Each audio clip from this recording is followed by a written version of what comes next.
Hey, this is Kevin Clay of My Little Dog China.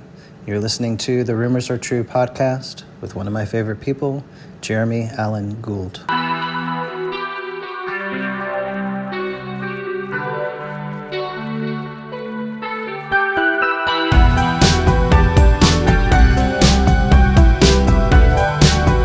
Welcome, this is Jeremy Allen Gould, and I'm coming to you today to confirm between God and of man that the rumors you have all heard are true.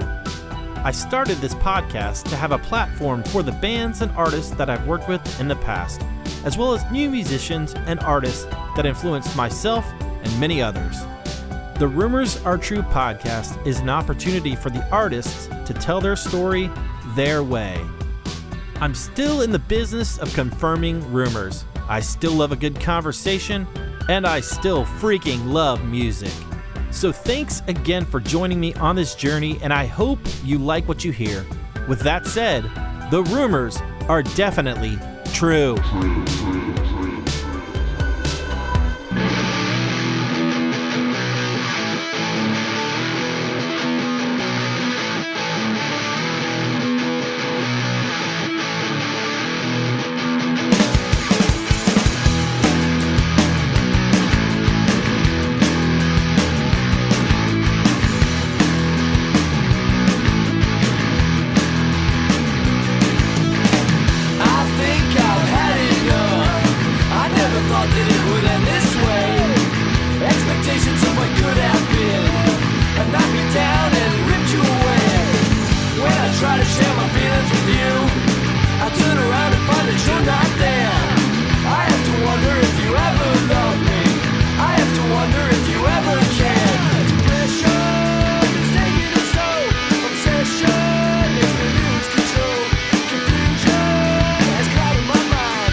Hey, thank you for tuning in to this latest episode of the Rumors Are True podcast. My name is Jeremy, and today I welcome Scott Tyson.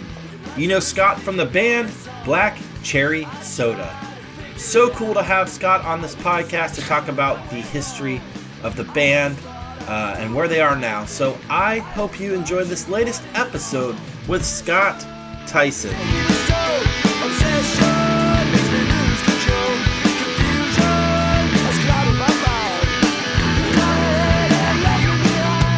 Scott, what is up, my friend? Thank you so much for coming on the podcast. Hey, thanks for having me. I'm really excited to be here. Yeah, man. We could finally connect. I know. I apologize. It's been a lot going on, but yeah, I'm stoked to finally, get this conversation under the belt. That's cool. Tell me what's going on in your world, man. Tell me what's current in your world. So I have been doing construction, home remodeling for close to 30 years now. Basically since, I guess 96 or so. Yeah. And, about close to 15 years ago, started my own business. Do mostly residential, remodeling, bathrooms, kitchens, basements. Yeah. And, it's a good creative outlet for me. So I'm one of these people that likes to have quick, response to my input. And so I enjoy the process of remodeling, building things. And at the end of the day, I can stand back and look at something I got done. Yeah, that's cool. But yeah, still living in the Philadelphia area. Been there since, I guess I was about 10 or 11, and grew up in a good Christian home. Yeah. Had my dad was a college professor. My mom stayed at home with us kids. I was middle of 3 kids. Cool. And let's see, I guess my mom went back to work once we got a little bit older, and it was a good solid upbringing. Yeah, yep. Man, that's awesome. I love that. Well, speaking of upbringing, bring me through how music kind of came into your life. Maybe some bands, some records, influences, even shows that kind of pushed you in that direction. Yeah, so I my parents had a turntable, and the only album, I was trying to think of the albums I could remember that they had, and the only one I really could remember was a Carpenters album. Oh, and great. So this is like, mid-'70s. I was pretty young and would throw the record on and just sing along, listen, Yeah. But my mom was musical. My dad, I guess he could sing, but my mom played piano and she made us take piano lessons. And Yeah. so I took those for a couple of years as a kid, and kind of quickly got tired of it because being into music, I started to gravitate towards, I guess anything melodic. I remember my first 7-inch I bought, it was about 7 maybe. And, I bought a Barry Manilow 7-inch. So, Nice. I don't know, something about Barry Manilow I liked Yeah. for a short period of time in my life. No, I get that. And, I remember liking the Bee Gees as well. But this is like in the 70s, so everything was a little weird back then. Yeah. So, let's see. After started listening to music, I had an older brother who was into classic rock. And Yeah. and I had a cousin who was a few years older than him. So, he would pass things on to my brother and then I would hear it. And I guess I started listening. I remember in about the 5th grade, I found a Van Halen baseball hat. Oh, yeah. And I was like, I heard of this band because I used to listen to the regular local rock station. And so I was like, well, I can't wear the hat unless I know the band. So I started paying attention, extra attention to the radio. And, I was like, yeah, I really like Van Halen. So I don't know, the heavy guitar, the showmanship of David Lee Roth, I guess. I like Sure. his vocals. And I used to just stand in front of the radio as it would come on and I would pretend to be the singer and I'd be pretending to look out over the crowd and think I was, this is like, 5th, 6th grade, big deal. And then, I guess it was about 6th grade, like I said, my dad was a college professor. And so we lived on the campus of the college he taught at, Eastern College in Philadelphia suburbs. Sure. For a couple years. And, Petra came. And that was probably the first concert I was at. It was a Petra concert and I was, impressionable. And I was I was like, this is what I want to do. I want to be up on stage doing something with music. Sure. So I still didn't have any musical training other than a couple years of piano. So, I guess in middle school, I really started getting heavy into like the Van Halen and the hard rock stuff. Listened to a lot of Yes, Journey, all that kind of stuff, Rush. And then as middle school progressed, I got into U2. This would have been in like the mid 80s, I guess. And this is all influenced from my brother mostly. Listening to bands like, The Alarm, The Jam. Yeah.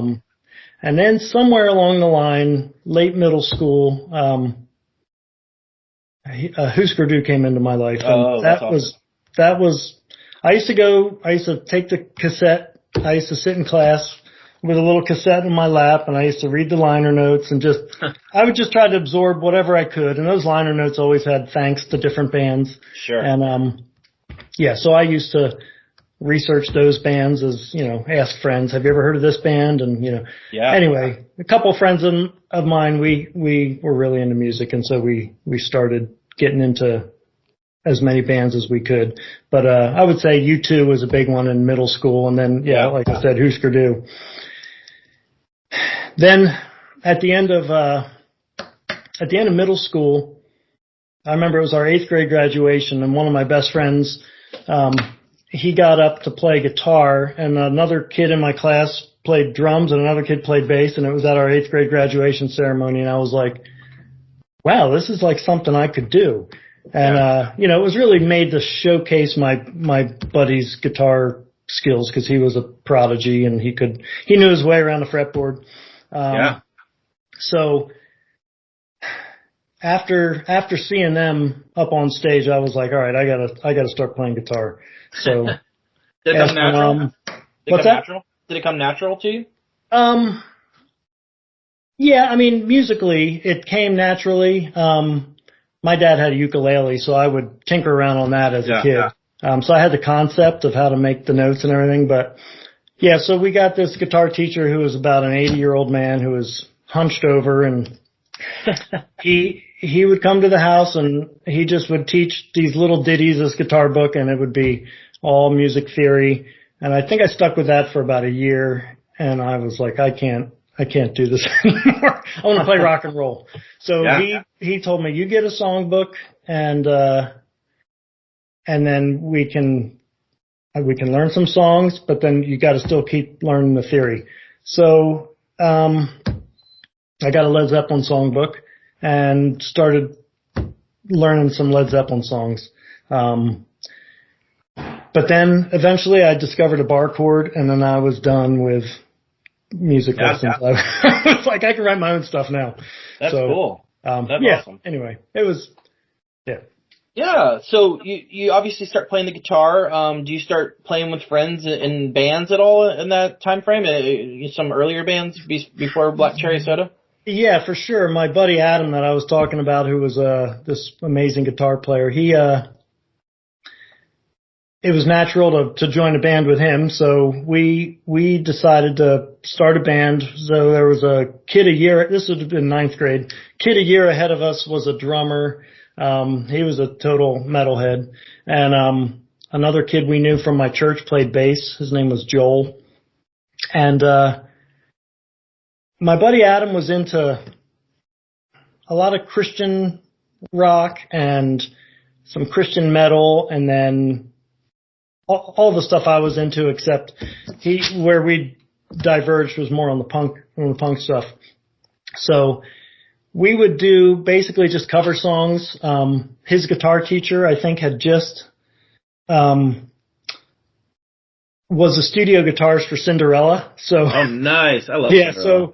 So as Cinderella's album came out, like he had taught my buddy all these riffs that he played on the record that so we wrote a couple songs, and one was just an instrumental called Overdrive, and it was just this is cheesy ninth graders trying to discover what they're doing in the world. And so it had all these licks from the upcoming Cinderella record. And I was not a good guitar player. I could play some bar chords, and so my buddy taught me a few little licks, and we played the talent show at school. Nice. In ninth grade. So that was my first experience up on stage in ninth grade. And that was fun. I was terrified, and our drummer was, it was funny because we would play a mix of, I guess, like Husker Du was one. I ended up singing Husker Du, and then like the Daniel Band, and like nice. All these bands that like I kind of knew through my friend. And then at some point I discovered 7 Seconds, and then that was kind of a game changer for me. Yeah. That was like, to me, the first time I ever heard it, I was about 16. I was down at the shore with a buddy of mine, and he was like, "Oh, you got to check out this record. Just came out, and this is New Wind was the record." And so we put it in my car, and it was like a light went on, and I was like, "This is the music I've been waiting to hear all my life." It was like the perfect mix of melody and rhythm and aggression. Yeah. Yeah. So I know 7 Seconds gets picked on a lot for that record, and people stopped listening to him after that record because that was a change for them. But that's what really grabbed me. Yeah, absolutely. So obviously you start the bands in the younger, you're like you said, high school. When does Black Cherry Soda start? Can you bring me through that and kind of talk me through the beginning of that band? Yeah, for sure. So in high school, Dave, who ended up being the bass player for Black Cherry Soda, he went to church with me and my buddy Adam. And so he had joined our high school band. And then once we got out of high school, like through high school, we would just play parties and battle the bands and all that. And then as we got my first year in college, I went away to school, and my roommate and I would just start playing music in the dorm room, and we called it Black Cherry Soda for whatever reason. And it was just, he was learning how to play guitar, so he would just come up with these chords, and then I would just overlay little guitar licks. And then that summer when I got home, I reconnected with Dan, who was a singer of Black Cherry Soda. He was a high school friend, and I was like, we have to start a punk band. So he's like, let's do it. So he was into a lot of Discord bands, and he had gotten me into a lot of that stuff, like Shudder to Think and Government Issue. Yeah. And I discovered that most of the bands that I really was drawn to were pretty stripped down, dag nasty. There was like one guitar, one bass, drums, and vocalist. And so I kind of had the idea that the band I was in, it was just going to follow that formula. It wasn't going to have like more than 4 people in it. We were just going to, and I wasn't a great guitar player, but I kind of I would play stuff that sounded okay to me. So I would, just write the music. And, so when we decided to start playing, Dan was away at college. He went to, Wheaton College. Okay. And then, the bass player at the time, his name was Pete, and then Dan's younger brother, Tim, was the drummer. Tim was about 5 years younger, so he was about 16, I guess. And so my sophomore year in college, Dan was away at school. I had come home. I had taken a year off of school or gone part-time or something. And so I was home a lot, living at home. And so I would get together with the bassist and the drummer, and we would just get a cassette. And I would go home and I would write these little chord progressions, and then we would go over to Tim's house, and we would just, with a cassette, play, record live, drums and guitar, or drums, guitar, and bass. And we would then mail that off to Dan at school. And so when he would come home in the summer or home at Christmas break, he would have lyrics ready. And so cool. I think our first band practice, we had, we got like 7 songs done, and we were like, cool. We're a band. So, and then the bass player, he went away to school. And so then it just became Tim and I writing music together, mailing a copy off to Pete at school, and then to Dan at school. And then that's basically the first year of Black Cherry Soda, first 2 years. And that was, I guess we got 15 songs together. We recorded in 91, we recorded our first, demo at a buddy's house who had a studio in his basement. And, that would have been sometime during my sophomore year in college, I guess. And, we were pretty stoked about that. I bet. We would play shows in Philly. Like we played at, actually it was a pretty cool club called JC Dobbs in Philly. Played there. We would play just wherever we could play. And then, I got the cassette of that into the hands of a girl that I was friends with at college. And she ended up leaving school to go to live at Japuza, Jesus People in Chicago. And so that first demo, I guess, unbeknownst to me, she had started to pass it around at Japuza. And, so we were playing a show out at Wheaton College in 92. And, all these punks from Japuza came out to Wheaton College. Wow. There was a bunch, it was like a festival or something. And our singer, Dan, and his roommate was Ian Eskelin from, All Star. Yeah. So they were roommates, and so Ian's band, I forget what it was called at the time, but Ian's band was the headliner, then we were right before them, and then there was about 10 bands that whole day. And then when we went on stage, all the guys from Japuza with all their leather and everything, they kind of came forward and we're playing. And I thought it was the coolest thing ever. It's the first time in my life I ever saw somebody singing along. I was like, we've made it. Like we've totally made it. People know our songs. I'm in Chicago. I'm from Philly. Like this is really, it blew me away. It was really, really cool. That's awesome. So you said you recorded the first demo. It looks like you recorded a couple 7-inches. Is that correct? And one on boot to head. Yeah, we did that first demo, and then 2 years later we did just a little 7-song EP. Went to the same guy's basement studio. It was, sounds pretty bad when you listen to it now, but we didn't know any better. Sure. So recorded that second one, and then somehow Dan got us into, I guess through the connection at Japuza, we were asked to play at the Cornerstone in '93. Oh, nice. So we were on the new artist showcase stage. Yeah. And I remember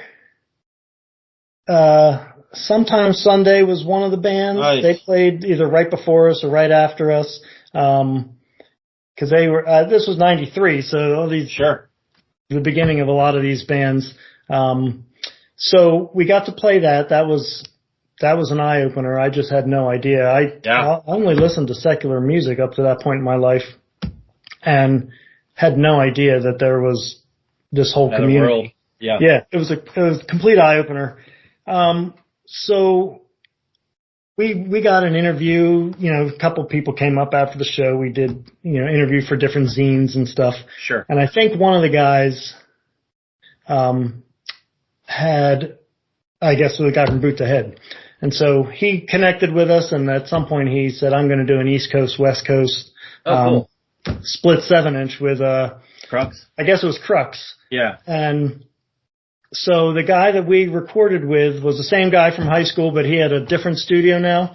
And so we went and recorded 2 songs.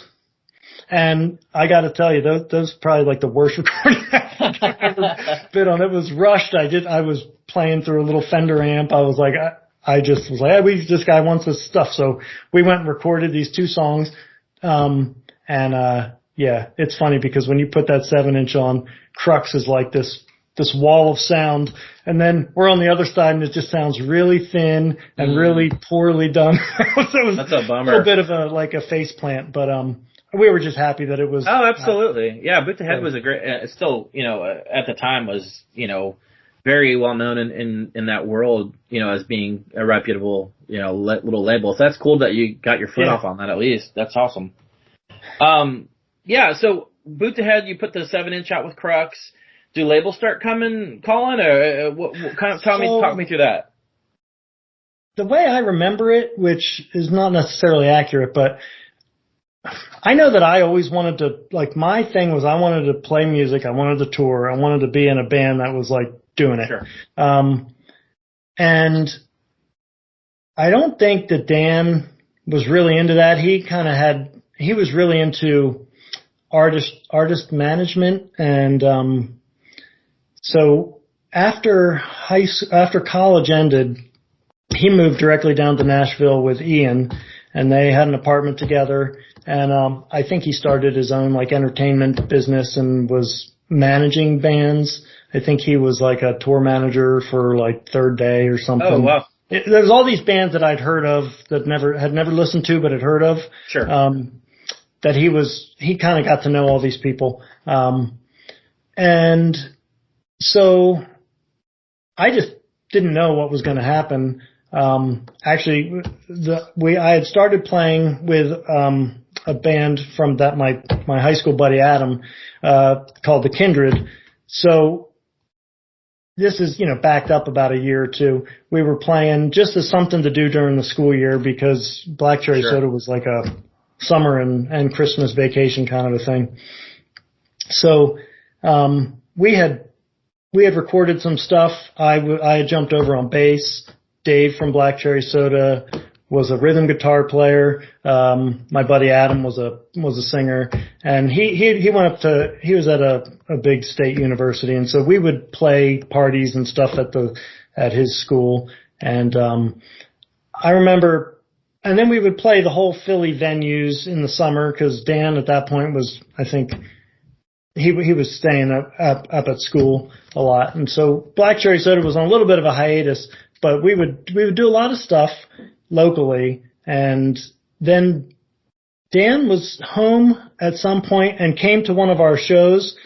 And I just was like, after the show, he was like, I guess my friend was trying to get him to manage us or something. And I went up to Dan after the show. I was like, dude, we got to get Black Cherry Soda going again because I'm just not into the more acoustic based rock. Sure. So he was into it. And so, I guess at some point he just started shopping it, meeting people in Nashville. And, so the way Via came around, the way I understand it, Ian knew the guy who ran Via, and the guy said, yeah, we're looking for one more band to put out in our spring releases. This is 95. We're looking for one more band to put out. And Ian's like, well, have you heard Dan's band? And the guy's like, no, I didn't know Dan was in a band. And so he's like, well, here, listen to their demo. And so they're like, oh, you guys want to do a record? So wow. That's how that happened. It was just, they heard it and wanted to put something out. So, Dan calls us up and says, we're gonna record this record down in Nashville. So the label bought tickets for us, and Tim and Dave and myself flew down to Nashville, just crashed in Dan and Ian's apartment for a week and spent the week in the studio. I think, it was like in a neighborhood. It was strange. Cool. It was a really nice studio. I think it was called the Salt Mine or something. But it was like the wing of somebody's house was this really nice studio. Yeah. And, so we got to record Grin, which was a fun, stressful process. But I bet. Let's talk about that record. Just kind of looking back on it, you mentioned being stressful and obviously your first full length. So yeah, talk me through that. How was it for you, and how did you feel kind of hearing it when it was done? Yeah. So when we got down to Nashville, the first day at the studio, we started getting, drum sounds and guitar sounds. And it seemed like, okay, we knew we were there for like 6 days or something. So we knew when our return ticket was. So we were like, we got to get this going. But like the first full day was just spent getting sounds. And, then I remember we started playing through the songs, and as the poor drummer, Tim, he was really, at one point he goes, the record's not going to happen. We're done. It's not, he was stressed. It was like, not going well for him, but he pulled it out. And, the first and second day was just him recording drums with us playing live, along with him. Sure. And then basically I just did the guitar lines, and doubled up the guitar lines. I just remember every day we were there late every night, and then go back to the apartment, sleep, come back early the next morning. It was a bit of a blur, but I just felt like this is where I wanted to be. I was so excited. The engineer, the mixing board was, I don't know, some monster like 72 channel or something. Wow. And it had a computer screen and everything. He's like, yeah, we can do stuff digitally. He goes, I guarantee you this is the most expensive mixing board any punk band's ever recorded on. That's awesome. But, it was cool. He said it had come from the power station in New York City, where he's like naming all these people that had recorded off that console. I was like, oh, that's cool. Like Peter Gabriel and Madonna and whatever. Wow. Anyway, we were recording, and by the end of the week, like, we had to leave to catch our flight home, and I was just singing my vocal lines, my harmony lines, and then Dave was ripping out his bass lines, and then we left. And I guess then it was like radio silence, because Dan still lived there. He stayed, he did his vocals, and like, I don't know, a month and a half later, I get a CD in the mail, and I was like, oh, this is what we did.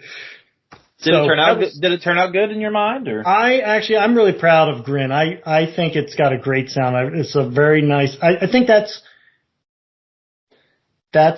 kind of the essence of what I think we were trying to achieve. So there's not a lot I would change other than maybe like adding a few guitar lines or something. I'm not a soloer. I just like I could play little rhythm melody lines and stuff, but I couldn't like if you told me all right, just play a solo here. I was like, I don't know what I'm doing. Actually, the guitarist from Hoi Polloi was hanging out in the studio the whole week, and so on our second track on that record, we said, "Hey Troy, just play a little guitar line here." And so one take, he just does this the guitar line. We're like, "That's it." That's so cool. That's awesome. That was pretty funny. So I'm proud of that record. It has a really nice punchy poppy sound. To me, and I'm really, really pleased with how that turned out. That's awesome, man. It seemed like, from a perspective of, I used to get HM magazine and all that, and I always see those ads for Via Records. I thought they really did a good job promoting the record, honestly, for how small of the label, and, obviously competing at the time probably with Tooth and Nail and, Frontline and all these other ones. It caught my eye enough to check you guys out. So I thought it was cool. I liked it. It seemed like they promoted you. What were your thoughts? Did you feel the same, or did you feel like you had good backing?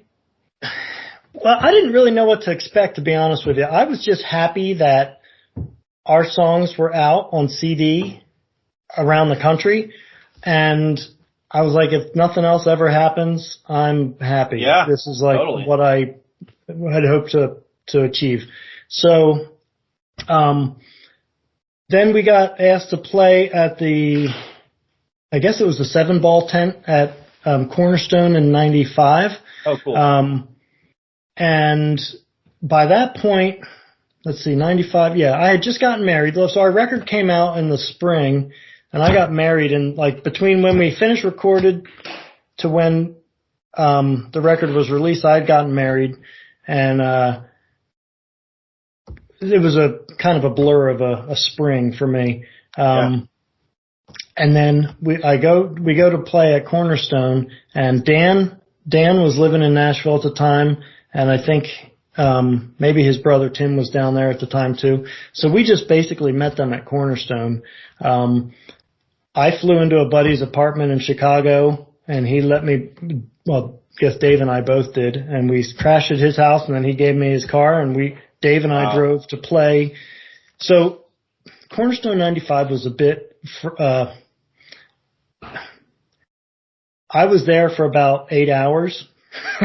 We flew into Chicago, drove to Cornerstone, got there, hung out at the 7-ball tent for a little bit, talked to people as they came by because the record had just been released.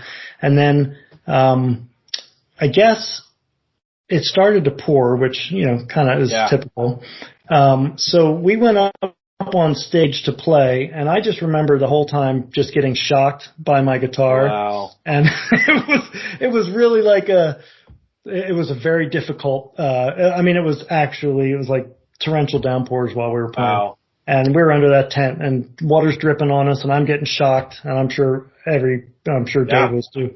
So we were done playing, and then we got in the car and drove back to Chicago. And Cornerstone 95 was not really enjoyable. It was a whirlwind. We showed up to play, and then I felt like we played really horribly, and then that was it. And then I'm back home at work. So wow.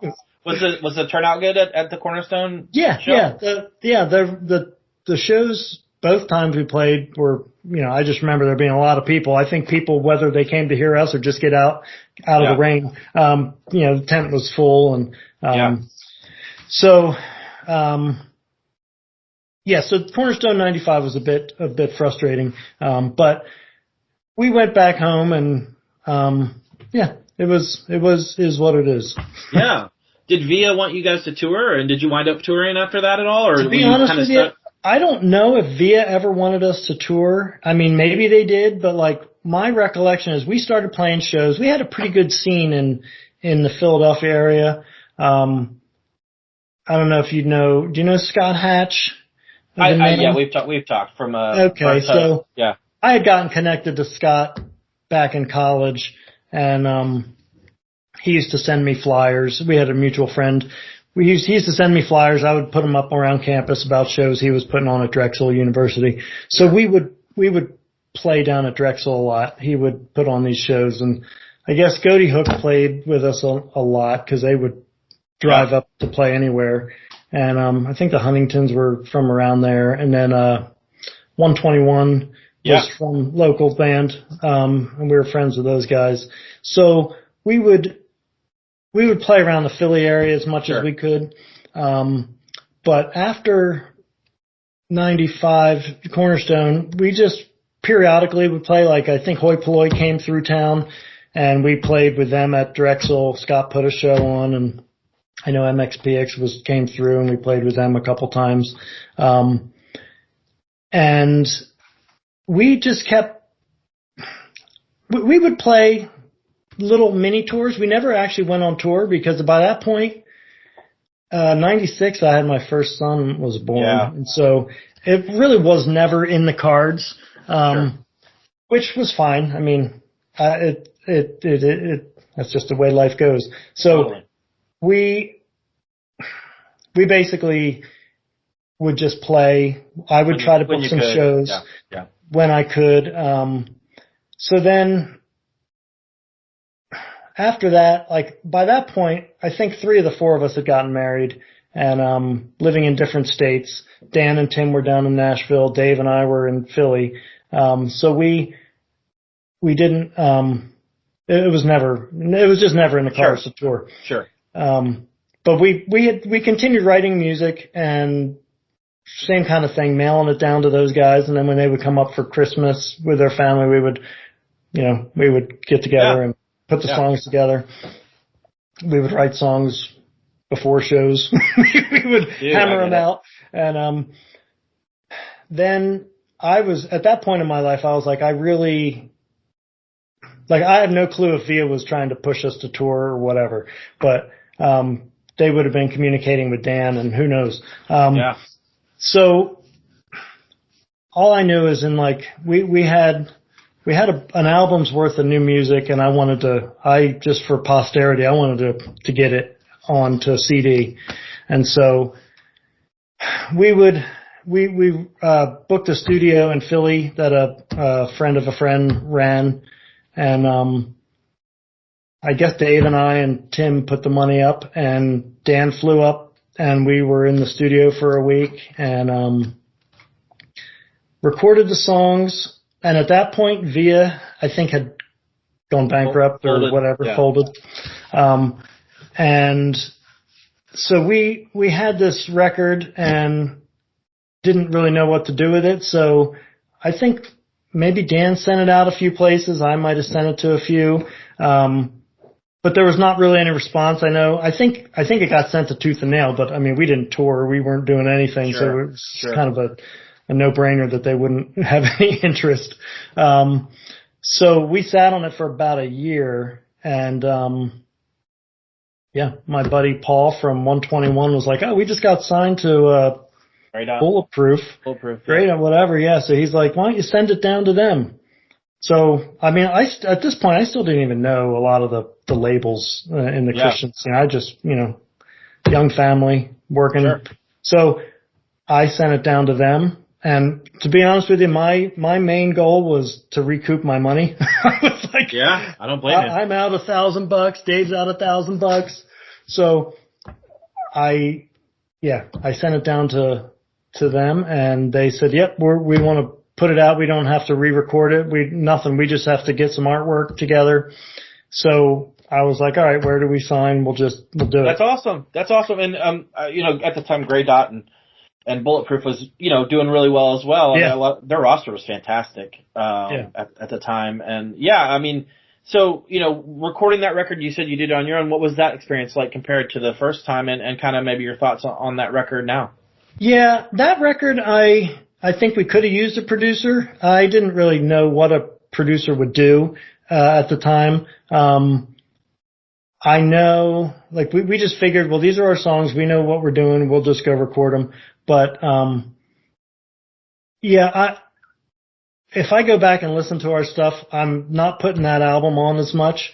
And just stuff I've seen online. I think people don't like that one as much anyway. I mean, there's some stuff I like on it, for sure. Our music was getting a little less poppy. And yeah,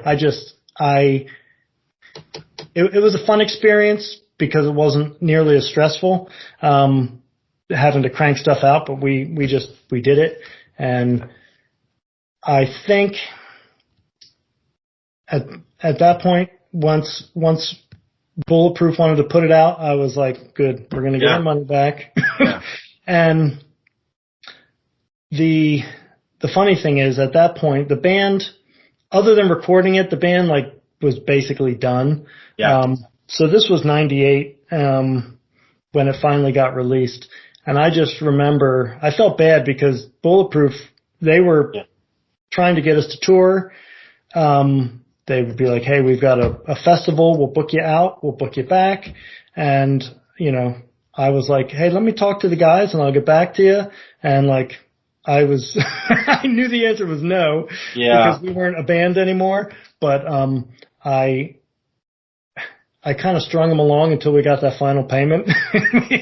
And, and once we got the final payment, it was like, all right, we've recouped. Well, the funny thing was they wanted to, you know, when we were doing all the artwork and talking about the layout of the record, they were, you know, saying, you know, if you don't recoup, you know, it'll take longer to recoup if you do like a full jacket insert. And I was like, well, we're never going to recoup, and we're not even a band anymore, so we'll go with the 12-page insert, you know. Anyway, we put it out. In general, I'm happy with it, but there's things I would change. I think I didn't understand what a producer would do for us, but like to craft the songs a little bit. And it's just a piece of history at this point. No, I get that. You know, you mentioned kind of the band kind of dissolved after that, which makes sense. You've all got families, you've got careers and all that. So just curious, like, you know, looking back, I know you guys, you know, it was just for fun and it was something, you know, you enjoyed and got opportunity, but how do you feel overall? Just how the band, just your time in the band overall, your thoughts? I look back on it with a lot of, nostalgia. I totally enjoyed it. We never got big enough, or like, not big enough, but we never did these big tours. We would do like mini tours, like little weekend tours or whatever, but we weren't ever on the road enough to start to hate each other. We all remained good friends. I look back on it with a lot of, like, I'm really glad that all happened. And, there was never any hard feelings between any of us. We all knew it was just like when it stopped being fun or whatever, or like change, it just would end. So, you know, it just kind of the way it happened. And, absolutely. That's cool though. I mean, it's good that you look back on it fondly. I think with this podcast, it's geared towards nostalgia. So it's like the past, you know, looking back on it in a good way and not being so much, oh, I'm ashamed of this, or, you know, some people are and some people aren't, but it's cool that you can grasp that and look at it that way. I definitely, again, as a outside perspective, you know, I knew who you guys were. I had heard you. So it's like, I think you guys achieved what you wanted to achieve in terms of like putting these 2 records out and on decent labels, you know, like good labels. So that's cool. I mean, a lot of bands don't even get that opportunity. I'm just very happy with how it all went down, looking back. I mean, there's a lot more important things in life, and so it's something I can look back on with a little bit of pride, and like, it was a really fun stage of life. Absolutely. So, did you guys ever do a reunion at all? Actually, it's funny. Dave and I, we get the bug every once in a while to play some stuff, cause he lives about 20 minutes from me.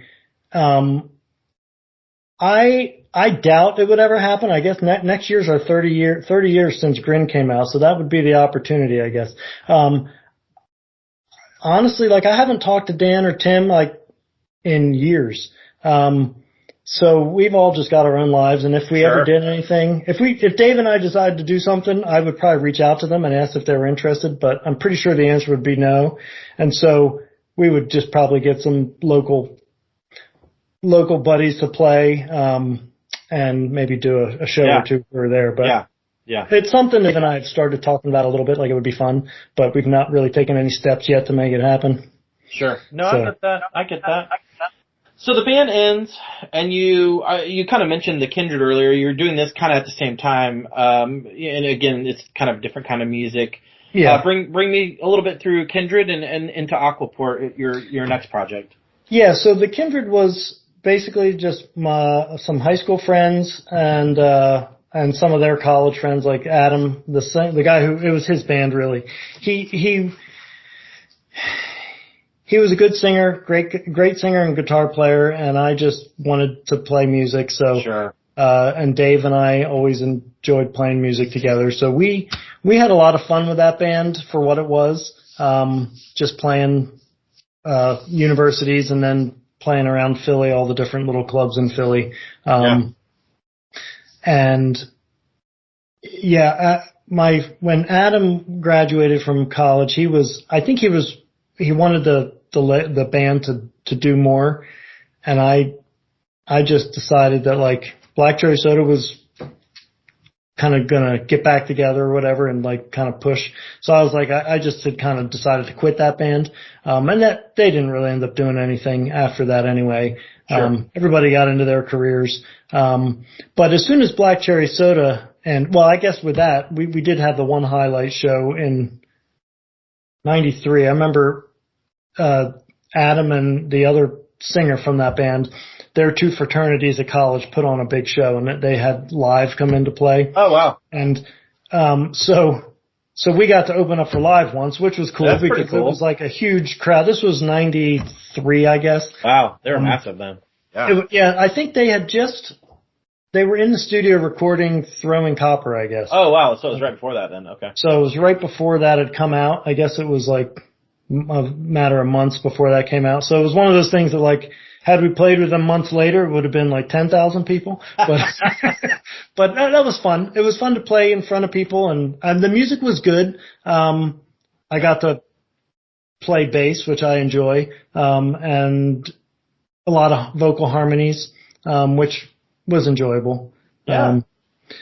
But that didn't end up, I knew that was never something I was going to do long term. So then as soon as Black Cherry Soda ended, Dave and I decided he had said he'd been writing a bunch of stuff, and he was going to sing and play rhythm guitar. And so, he was always into more like the indie rock stuff.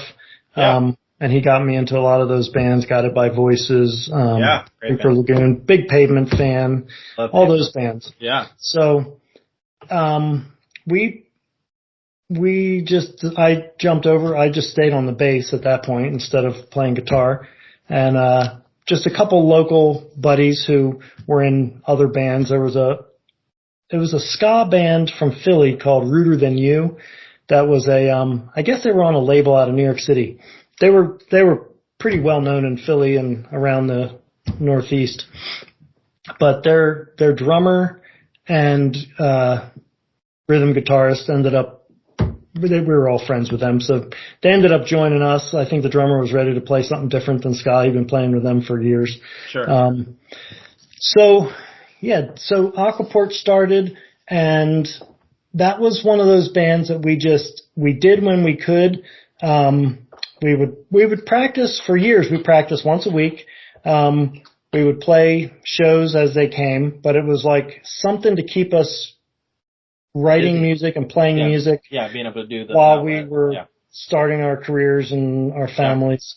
And so that was a lot of fun. Eventually I switched over to play lead. But we would record all that stuff, ourselves, whether it be in actually the studio that Black Cherry Soda recorded at.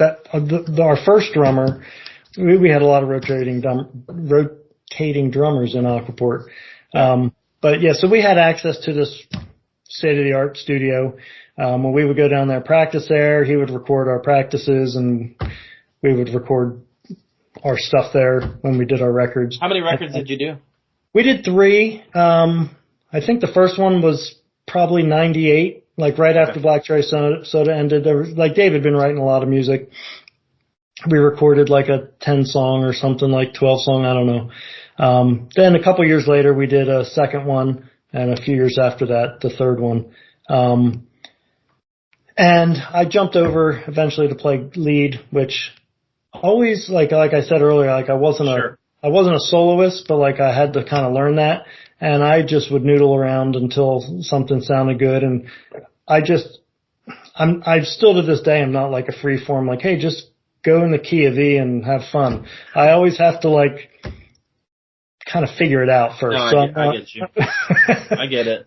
Yeah, I was more in my element playing, the Black Cherry Soda stuff. No, I get it. Did your Aquaport band did you get to open for anyone big at all, or anything like that? Yeah, let's see. We would play. Let's see, who did we open for? We would play with Ruder Than You sometimes. We would play a lot of the clubs in Philly. I can't think of any bands that what was that band? There was a band from New York City that came down, played with us a couple times at some pretty decent little venues. Yeah. I forget the name of that band. Yeah, Metallica. Just kidding. It was Metallica. No, that's cool though. I mean, I get it. I mean, it's cool that it's clear that you're a family man. Your priority is your family, and so just being able to have that creative outlet, it's cool. Those influences you mentioned, I love that. That style of music I love, Pavement, all that stuff. So that's cool that you got to kind of, go from the angsty punk rock to the more mature, or I guess, slacker sounding indie rock. After that, you did what? Arca Flight? What was the next band? Yeah, that was still another band within Aquaport, really. It was, It was basically Dave, myself, and the drummer from Aquaport playing with a previous Aquaport member doing his stuff. So it was just a bunch of rotating guys that and it was really just, we would go in the basement, we would record the stuff. I think we just did a little 5-song, but that guy, who wrote that stuff, he had been in a band called Camp Audrey, which was, just, and they were awesome. And so one of my goals was to play in a band. I wanted to play some of his stuff. And so, when he came back to play with Aquaport under his own stuff, the Arca Flight stuff, I guess one of my bucket list things was to, play with him. He's just a good songwriter. So it really just ended up being opportunities to play with different friends, and they all had, like, everybody in those bands was good songwriters in their own right. Yeah. And so we just had a lot of fun with it, and it was no pressure. We would play a show if it became available. Sure. And we would, record. It might take, 6 months to record a record because we're just doing it after we put the kids to bed. Shoot over, come up to my barn. We'll go throw some guitar tracks down or I get that. Whatever. It was kind of just that creative outlet way to no stress way to play. So that was fun. That's awesome. Do you have links to any of these previous bands you just mentioned at all that maybe I could put in the show notes? Yeah, I can get. I'll get you a link for the Aquaport stuff. And I'll reach out to Dave and see if he can get me some of the other Aquaport stuff that I don't have anymore. That's awesome. I love that, man. That's cool. Yeah. What just overall, kind of what you mentioned. What do you think you're most proud of musically that you've done?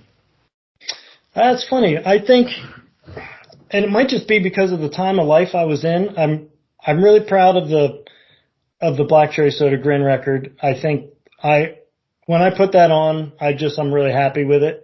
But some of the Aquaport stuff, I could see my development as a guitar player, and there's certain songs in there that I'm like, I'm really proud of that guitar line. It was fun not being stressed with that, because I would go home and I would listen to the stuff and I could just come up with these creative little hooks, just little riffs that we could layer in.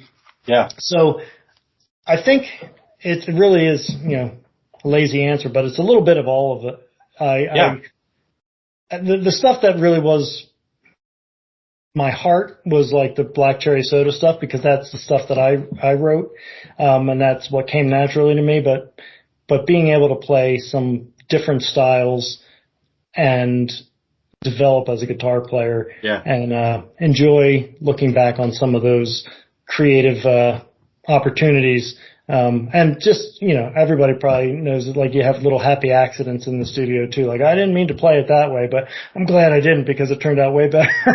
Like I remember one time we were doubling a guitar line and I blew it the second time, but the way it came out was like interplays with that first line so perfectly. We're keeping it. That sounds awesome. That's cool.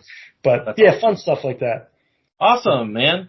Any future music projects possibly, or anything you're interested in doing? Well, Dave and we always do kind of talk about playing stuff again. His kids and my kids are now all out of high school. Well, he's got one more in high school, but basically my youngest is 19, and so I'm entering that stage of life where I'm going to have a lot more free time. No sports games to go to.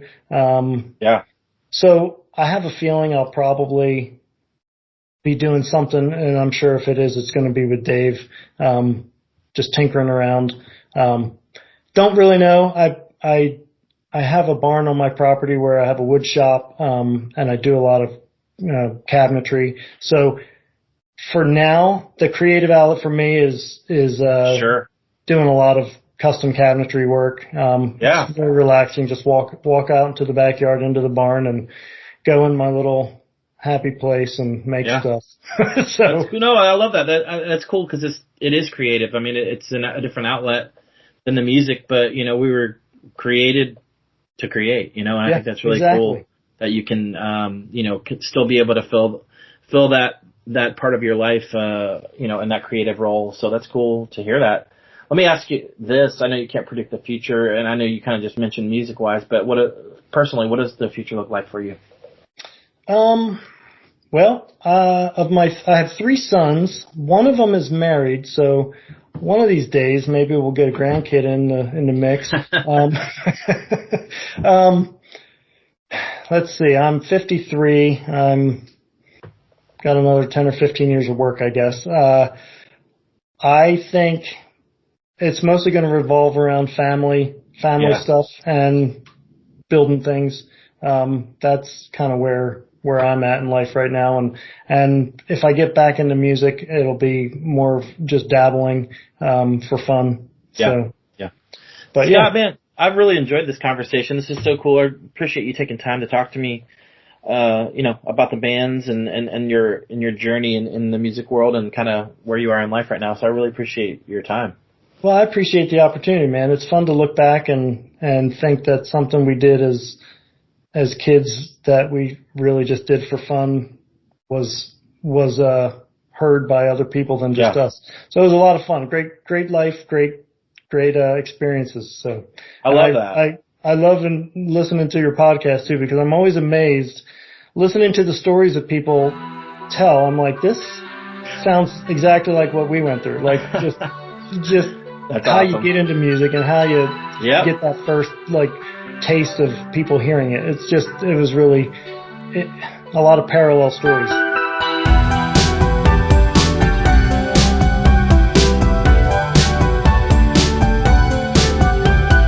Hey, thank you to the listener for tuning in to this latest episode. I really appreciate the subscribes, the likes, all the kind words, the messages, all that. So thank you so much for listening. It's been so cool. I deeply appreciate it.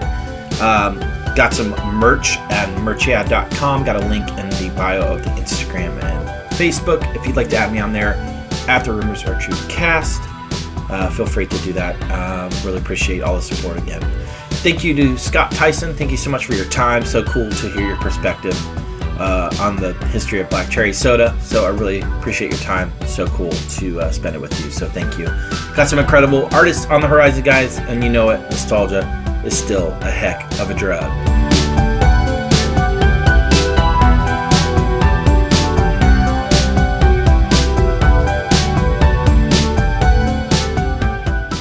The podcast is produced by Wesley Hill, artwork by Jared Chase Bowser, and music by Brian Jaron. This episode is dedicated to the memory of my dear friend, producer, and man of many talents, Brian Jaron.